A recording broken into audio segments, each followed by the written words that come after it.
Ok, let's go. Bonjour et bienvenue à toutes et à tous dans le Rookscast numéro 24.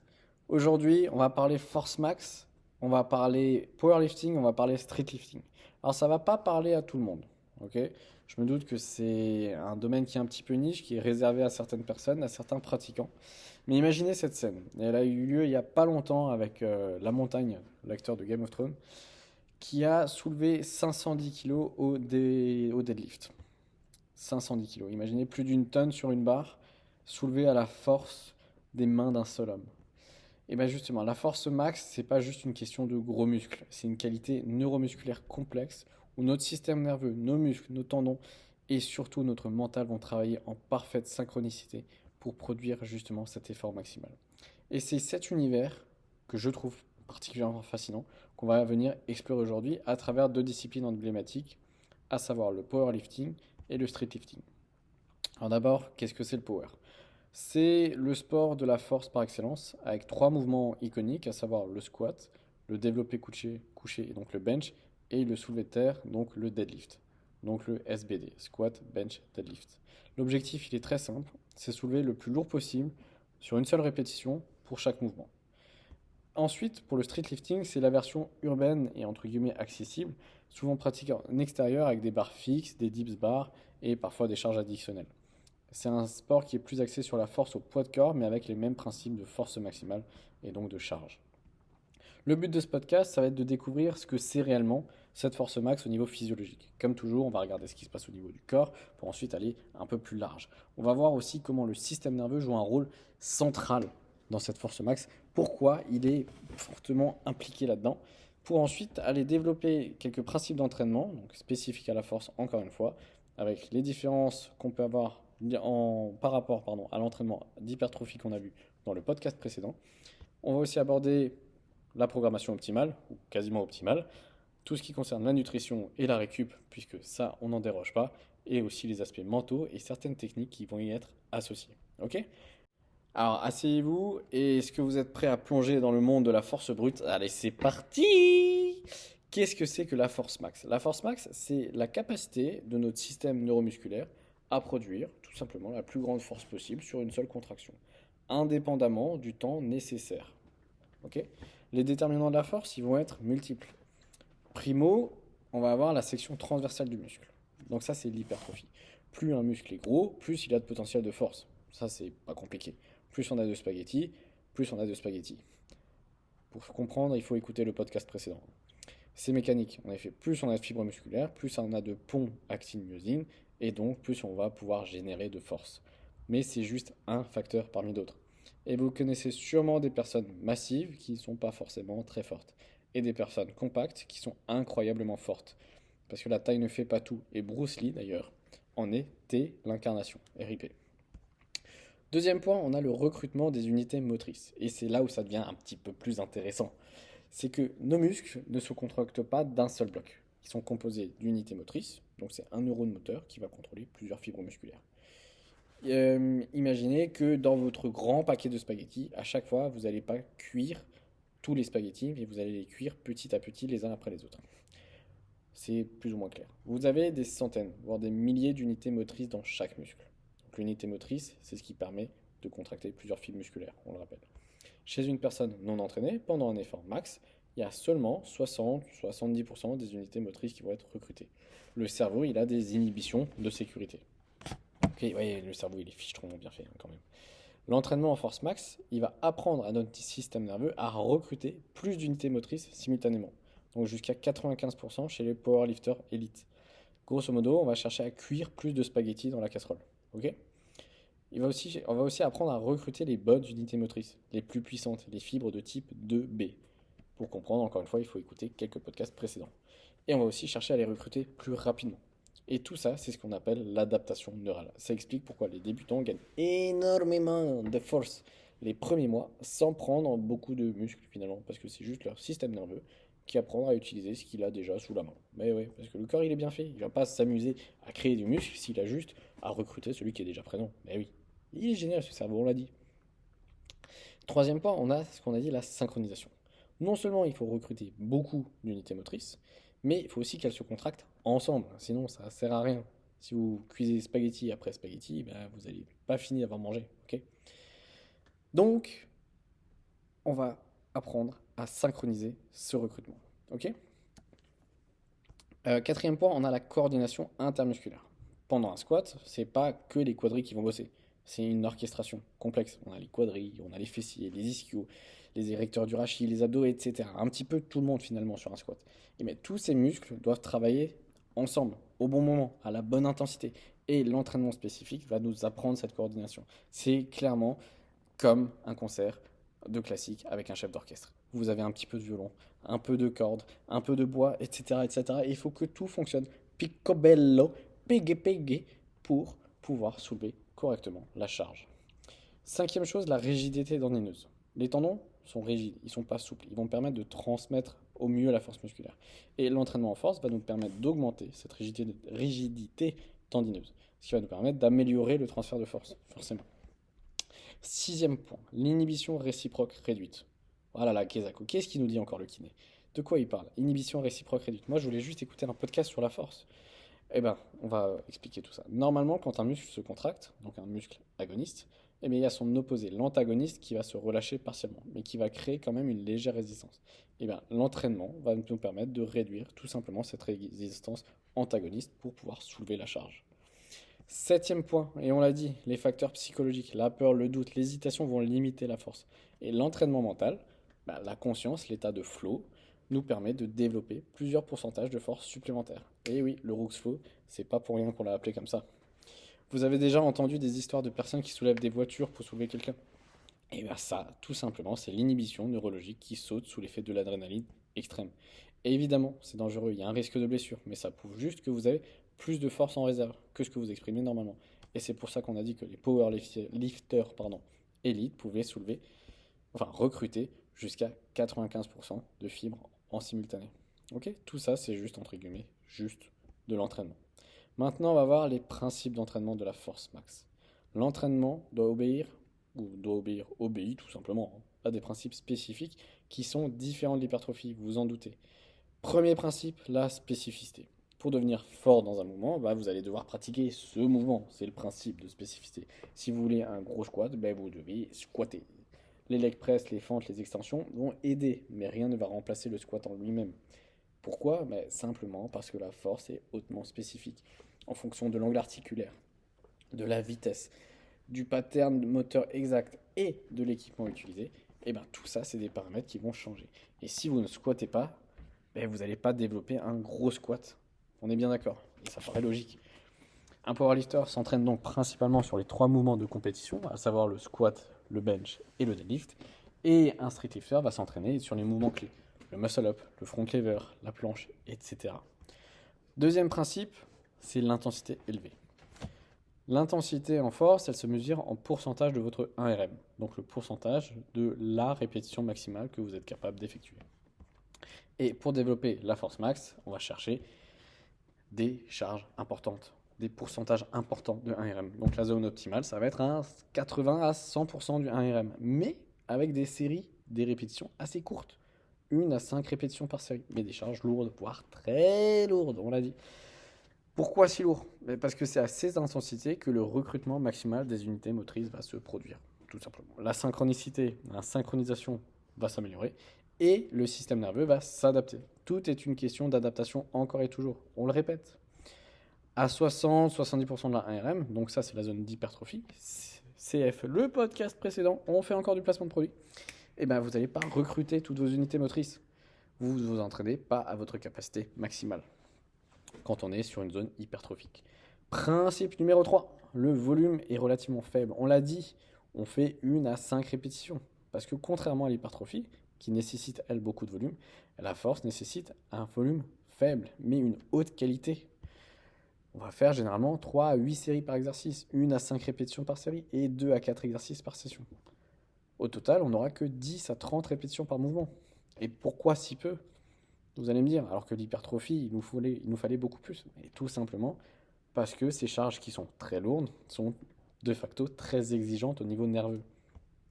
Parce qu'on cherche une qualité plus qu'une quantité, et surtout parce que trop de volume avec des charges max, ça va entraîner un surentraînement du système nerveux central et de tout le reste.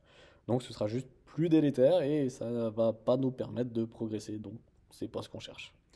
Principe numéro 4, une récup longue entre les séries lourdes. Votre système nerveux a besoin de temps pour récupérer complètement. Donc on sera sur des temps longs forcément. 3 à 5 minutes entre les séries et parfois 5 à 10 minutes entre les séries les plus lourdes quand on est au-delà de 90%, 95% de la 1RM parce qu'il faut que l'on puisse récupérer, sinon ça ne sert à rien. Ok. Principe numéro 5, la fréquence optimale. Pour la force, la fréquence est importante. Les adaptations neurales nécessitent une pratique répétée. Grosso modo, chaque mouvement principal va être répété 2 à 4 fois par semaine. Mais, encore une fois, avec un volume et des antécédents, des intensités, yo hop là, encore une fois là, ça, qui sont modulés. Par exemple, squat lourd le lundi à 90% de la 1RM, ça veut dire squat technique le mercredi à 70%, avec un focus sur la vitesse par exemple. Et un squat en volume le vendredi à 80% de la 1RM, à titre d'exemple. Principe numéro 6, on va avoir une vitesse d'intention maximale. Parce que même si la barre bouge lentement de l'extérieur, avec des charges max, l'intention qu'on va vouloir appliquer, ça va être de la bouger la plus rapidement possible. Et cette intention maximale va recruter plus d'unités motrices. Et va donc nous permettre d'améliorer le taux de développement de la force. Grosso modo, on soulève lourd et on va chercher à le soulever le plus vite possible. Ok? Même si, d'un point de vue extérieur, ce ne sera pas forcément ultra rapide. Mais on s'en fiche. Principe numéro 7, la technique. On l'a vu précédemment que dans certains cas, il ne fallait pas surcharger quand la technique n'était pas optimale. Et bien c'est exactement ça. Avec des charges maximales, la technique doit être parfaite. C'est obligatoire pour des questions forcément de sécurité. Parce que vous vous doutez bien qu'une erreur technique quand vous êtes à 50% de votre RM, ça passe. Quand c'est à 95% et que vous avez 200 kg sur les épaules, eh bien la blessure elle peut être un petit peu différente. Et aussi parce que la technique est nécessaire pour la perf. Une technique qui est optimale, bah, ça permet d'exprimer plus de force. C'est simple, c'est logique. Mais c'est surtout aussi fondamental. Parce que pratiquer avec une mauvaise technique va renforcer des mauvais patterns. Donc on cherche à toujours, et je dis bien toujours, travailler avec une même technique. Surtout dans les séries légères. Ok? C'est pas parce qu'on n'a pas beaucoup sur la barre qu'on va chercher à dégrader la technique. Parce que c'est sur ces moments-là où on peut la perfectionner, l'améliorer et donc améliorer les charges lourdes. Et avec tout ça, qu'est-ce qu'on peut faire? Ben, comment on peut structurer son entraînement pour maximiser justement les gains en force? On va avoir différents types de cycles. On va avoir le cycle linéaire qui sera très intéressant par exemple pour les débutants. Le principe c'est d'augmenter progressivement de la charge semaine après semaine. Donc un exemple sur 8 semaines. Attention, prenez des notes. Est-ce que vous êtes prêts? Un carnet, un stylo. Semaine 1 à 2, par exemple, on va faire du 75%, 5 reps, 5 séries. Semaine 3 à 4, on va faire 80%, avec 3-4 reps et 4-5 séries. Semaine 5 à 6, on sera sur du 85%, avec 3 reps, 3 séries. Et semaine 7, 90%, avec 2 reps et 3 à 4 séries. Pour avoir sur la semaine 8, un test de 1 RM ou un déload, une décharge. Ok? Alors c'est relativement simple, on est bien d'accord, et ça ne fonctionne que quelques mois chez les débutants. Mais ça fonctionne. Donc ça c'était pour le cycle linéaire. Deuxièmement, on va voir la périodisation ondulante. Là on sera plutôt pour des athlètes intermédiaires avancés, ou des pratiquants intermédiaires avancés. Le principe, ça va être de varier l'intensité et le volume au cours de la semaine. C'est l'exemple qu'on avait précédemment. Donc pour le squat, l'exemple ce sera lundi, on va travailler en lourd, donc à 85-90% sur 2-3 reps. Le mercredi, on sera sur un travail plus léger et donc technique avec 70% sur 5 reps et un focus sur la vitesse, on l'a dit précédemment. Le vendredi, on sera sur un intermédiaire, un genre de rappel avec un pourcentage à 80%, donc du moyen, et sur 4-5 répétitions. Cette variation, elle permet un total de volume plus important, en générant autant de fatigue. Ok. Suivant, on a la périodisation en blocs. Là, ce sera plutôt pour le niveau avancé. Le principe, ce seront des blocs de 3 à 6 semaines, avec des emphases qui seront différentes, qui vont se construire les unes sur les autres. Donc, exemple, ça vous parlera un petit peu mieux. Le premier bloc va durer 4 semaines et ce sera une phase d'accumulation. On aura un volume élevé, une intensité relativement modérée, de 70 à 80% de la 1RM, et on va chercher un développement hypertrophique. Ok. Deuxième bloc, 3 semaines. Phase d'intensification. Le volume est réduit. L'intensité, par contre, est légèrement plus élevée. On va partir sur un 85-92%. Et on va chercher un travail de force.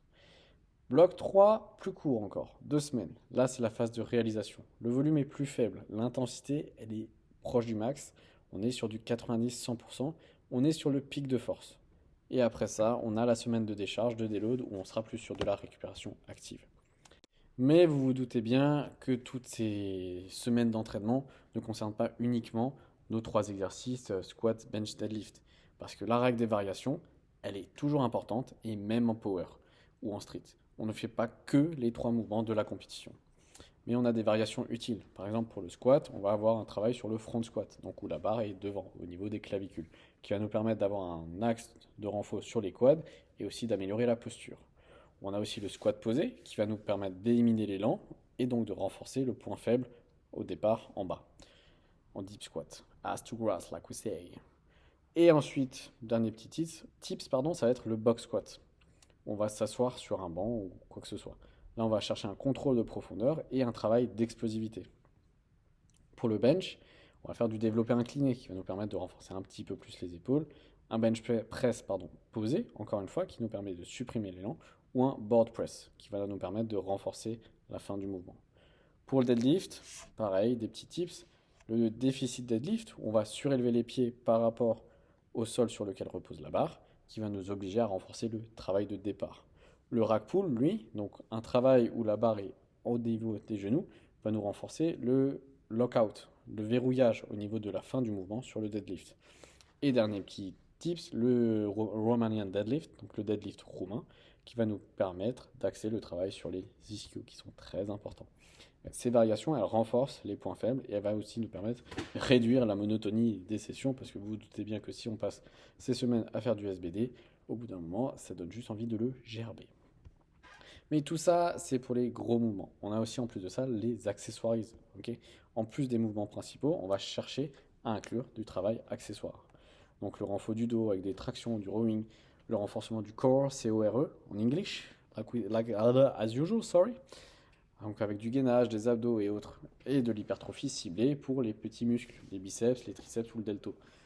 Sans oublier des choses importantes avec la mobilité et tout ce qui est prévention. Mais on sera sur un volume qui sera plus modéré, donc du 6-12 reps, et on va pas aller à l'échec, on est sur de l'accessoirise.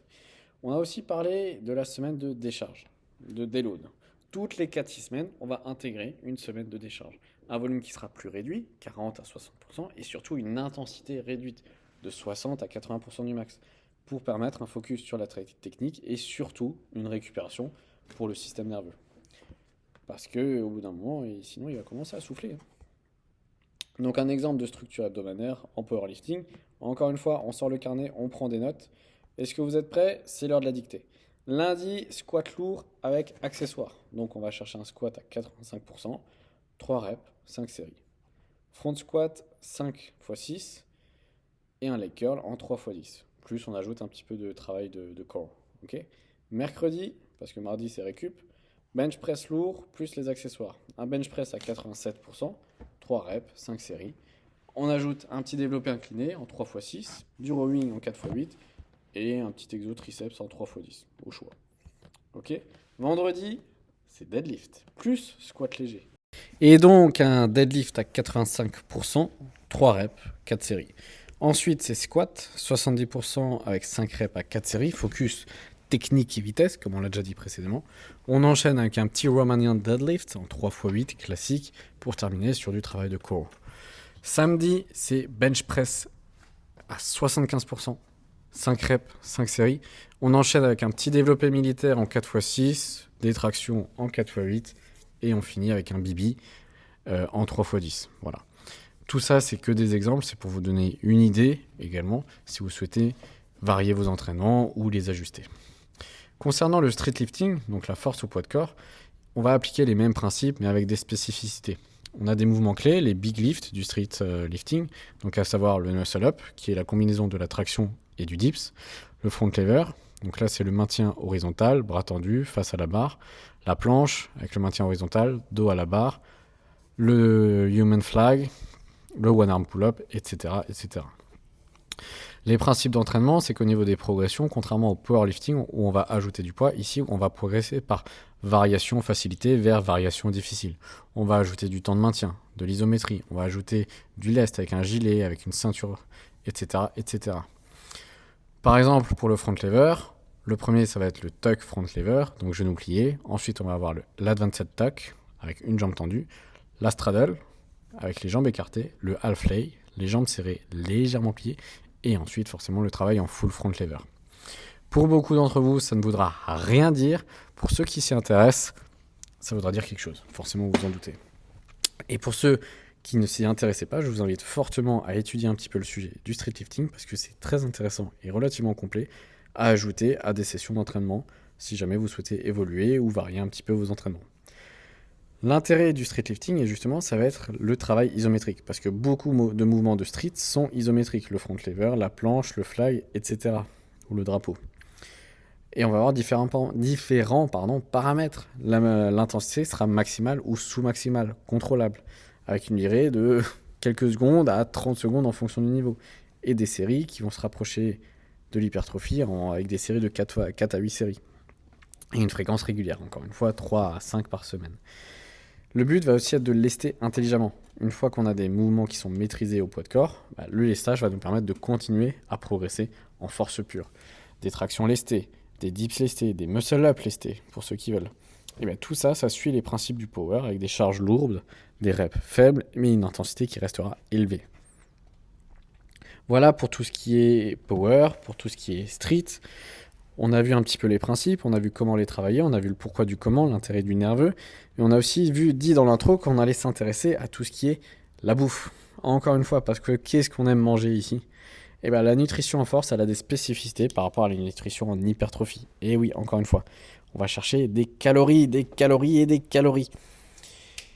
En phase de gain de force, on va avoir un léger surplus, donc entre 200 et 400 kcal par jour, ou en maintenance. On ne va pas avoir besoin d'un gros surplus comme pour l'hypertrophie. La force peut augmenter même en maintenance calorique, parce qu'on va avoir des adaptations neurales, on l'a déjà dit. En compétition, on a des catégories de poids. Donc certains powerlifters doivent gérer leur poids. Et ce qui nous permet ce qui nous oblige à avoir la possibilité de faire le poids avant la compétition, avec une déshydratation temporaire. Puis une recharge glucidique rapide après la pesée. Ça c'est classique, que ce soit dans ce type de compétition, en boxe, en sport de combat, etc. On a parlé des protéines dans le précédent podcast. Et oui, parce que qu'est-ce qu'elles sont importantes, notre petite prot. On va chercher une petite recommandation autour des 2 grammes par kilo de poids de corps. Okay, c'est suffisant pour maintenir et développer de la masse musculaire sans excès. On a aussi les glucides. Mais oui, toujours notre carburant du système ATP-CP. Parce que le système énergétique de la force, c'est le système ATP-CP. Donc la phosphocréatine, qui ne dépend pas directement du glycogène. Mais il y a des réserves de glycogène pleines, une fois qu'elles le sont, ça nous permet d'améliorer tout de même la performance. Et le volume d'entraînement nécessite des glucides puisqu'il faut alimenter la machine. Okay, on est sur une recommandation de 3-5 grammes par kilo, même si on peut augmenter avec le volume d'entraînement. On est bien d'accord. Les lipides, on l'a dit précédemment, dans le précédent podcast, concerne la production hormonale. Et les graisses sont essentielles pour la testostérone et les autres hormones anaboliques. Donc on va avoir un minimum de 0,8 à 1 g par kilo et jusqu'à 1,5 g par kilo. Effectivement, on est plus élevé que dans le cas de l'hypertrophie. Et la créatine. El famoso créatine, le supplément roi, la créatine monohydratée. C'est le supplément pour la force. Pourquoi ? Parce qu'on l'a dit, on parle de phosphocréatine avec les glucides, le système ATP-CP. Et c'est pas pour rien, parce que la créatine améliore la disponibilité de l'ATP-CP. Donc ça nous permet des gains de force de 5 à 15%. Et oui, c'est énorme, même 5%. Et donc plus de volume d'entraînement de qualité. C'est sûr, c'est efficace, et c'est pas aussi cher que ça. Donc un dosage classique, c'est 5 grammes par jour, tous les jours. Ok ? L'hydratation, on en a parlé, et on en reparle, parce que la créatine attire l'eau dans les muscles. Donc hydratez-vous bien et beaucoup. On peut ajouter aussi des petits électrolytes, sodium, potassium, magnésium. C'est important pour la contraction. On la refait 1, 2, 3, Hajime. C'est important pour la contraction musculaire optimale. Ok ? On a aussi parlé précédemment de timing nutritionnel. C'est moins critique qu'on le pense, mais un repas 2 à 3 heures avant l'entraînement avec des protéines et des glucides, ça nous permet encore une fois d'améliorer la perf. Pas besoin de prendre un shaker post-entraînement directement, tranquille. On a le temps de rentrer à la maison, prendre une douche et de le bouffer, de le manger, pardon. On a aussi parlé de la récup et on en reparle encore et toujours. Vous remarquerez qu'au fur et à mesure des podcasts, on aborde toujours finalement les mêmes points parce qu'ils sont essentiels. Et d'autant plus en force athlétique ou en street, la récupération elle est critique parce que le système nerveux est très sollicité. Et encore une fois, le dodo, il est crucial. Qu'est-ce qu'on l'aime notre dodo? Le système nerveux récupère principalement pendant le sommeil profond. Et si vous vous demandez ce que c'est le sommeil profond, on vous rappelle qu'il y a quelques podcasts précédents sur le sommeil dans lesquels on aborde toutes les différentes phases, le pourquoi, le comment, et forcément on vous invite à les écouter. Le besoin, c'est 8-9 heures minimum pour les athlètes de force. Et on sait qu'un manque de sommeil, c'est des performances qui sont dégradées. Et des performances qui sont dégradées, c'est un risque aussi de blessure qui est accru. Donc, au lit, parce qu'il y a quelques signes de fatigue du système nerveux central, à savoir une performance qui baisse malgré une récupération musculaire. On a aussi une perte de motivation, un sommeil qui est perturbé et une irritabilité associée à une perte d'appétit. Tout ça, ça fait partie des signes de fatigue du système nerveux central ou du SNC. Et les solutions, c'est quoi? Ça peut être une semaine de décharge, tout simplement. Même si ce n'est pas le moment. Si votre corps le demande, il faut savoir l'écouter et pas toujours forcer. On peut avoir aussi une réduction temporaire du volume, de l'intensité, et pourquoi pas augmenter aussi les temps de sommeil. Et ou associer le sommeil précédemment avec des techniques de relaxation, de la méditation ou des massages. Mais on a aussi la récupération active. Ça fait partie de la récup et c'est important. Entre les séances lourdes, aller marcher, faire du vélo, faire de la mobilité, des étirements, aller au sauna par exemple, tout ça, c'est des aspects qui sont parfois sous-cotés, qui ne sont pas mis en avant, mais qui ont un gros impact sur la récup et donc sur la performance. Ok. On a parlé mental. Et dans le cas de la force, ça a une énorme place. Parce que la force max, elle est autant mentale que physique. Alors, quelques techniques dont on a déjà parlé précédemment, par exemple, ça va être la visualisation. Avant une série lourde, visualisez-vous en train de réussir le lift parfaitement. Vous voyez la barre bouger, les sensations, les sons, etc. On a aussi des rituels pré-lift, avoir une routine constante, créer un état mental optimal. La respiration, la magnésie, le grip, se positionner, toujours de la même manière. Okay, il y a des joueurs de tennis, il y a un joueur de tennis en particulier, dont on ne va pas donner le nom, qui avait énormément de tics, entre guillemets. Et non, c'est juste une routine avant de faire son service. On a le self-talk positive. Oui, on aime bien parler anglais ici. Je suis fort, cette barre va monter, je vais y arriver.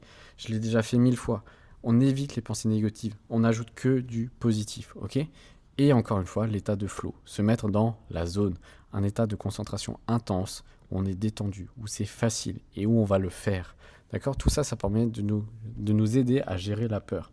Avec des charges max, la peur, c'est normal. Reconnaissez-la, acceptez-la, mais ne la laissez pas vous paralyser. Transformez-la en adrénaline et soulevez-nous cette barre. Ok? Et encore une fois, si jamais on avait fait un podcast précédemment sur tout ce qui est visualisation mentale, etc. Et on vous invite à vous y référer. Ok? On va parler de progressivité psychologique. On ne saute pas de gros paliers. Votre cerveau doit s'habituer progressivement aux charges lourdes. Une augmentation de 2,5 à 5 kg à la fois permet au cerveau, à la psyché, de s'adapter. Un saut de 20 kg, ça peut créer un blocage mental, même si physiquement, on en est capable. Parce que parfois, il faut savoir surtout être à l'écoute de son petit corps, ok, tout simplement. Et c'est ce qui nous amène à la prévention des blessures. Parce que l'entraînement en force, il est exigeant, et donc la prévention, derrière, elle est essentielle. L'échauffement, on en a aussi parlé dans un podcast, on n'arrête pas le placement de produits décidément sur cette chaîne. Jamais de charge lourde à froid. Un protocole d'échauffement, ça va être 5 à 10 minutes de cardio, ensuite un peu de mobilité, et on va faire clairement une gamme montante. Barre à vide, 40%, 60%, 75%, en étant dégressif au niveau des reps. Donc 8 reps à 40%, 5 reps à 60%, 3 reps à 75%, etc. etc. C'est à titre indicatif, mais n'oubliez et faites toujours une gamme montante sur vos exercices. Ok ? De nombreuses séries, mais un volume très faible pour avoir une préparation psychologique et physique à l'exercice, à l'exécution. Ok ? On a aussi le renforcement des structures passives, tout ce qui est tendons, ligaments. Ça va venir s'adapter, mais plus lentement que les muscles. Ok ? On parle de mois et non pas de semaines, comme c'est le cas pour les muscles. Donc les stratégies, ça va être d'être progressif dans les charges et de ne surtout pas brûler les étapes, encore une fois. On peut mettre en place du travail isométrique qui va nous permettre de renforcer les tendons, comme on l'a vu, et un travail excentrique contrôlé pour le même usage. en ajoutant quelques suppléments, comme par exemple de la vitamine C, parce que ça aide à la santé des petits tendons. Et tout ce qui est prévention va en lien avec tout ce qui est signaux d'alerte. Okay, toutes les petites douleurs sont à surveiller. Une douleur aiguë pendant un lift, c'est stop, immédiat. C'est mieux de skipper une séance, de récupérer, plutôt que de perdre 3 mois à passer son temps chez le kiné en rééduque parce qu'on a fait des conneries. Une douleur qui empire séance après séance, c'est pareil. On commence à s'y atteler, on regarde, on va chez le médecin, on va chez le kiné, on regarde ce qui se passe. Une douleur qui persiste au repos aussi, c'est un red flag. On fait gaffe, c'est qu'on a peut-être trop tiré uniquement sur la séance, mais encore une fois, si ça reste plus longtemps, c'est peut-être pas bon signe.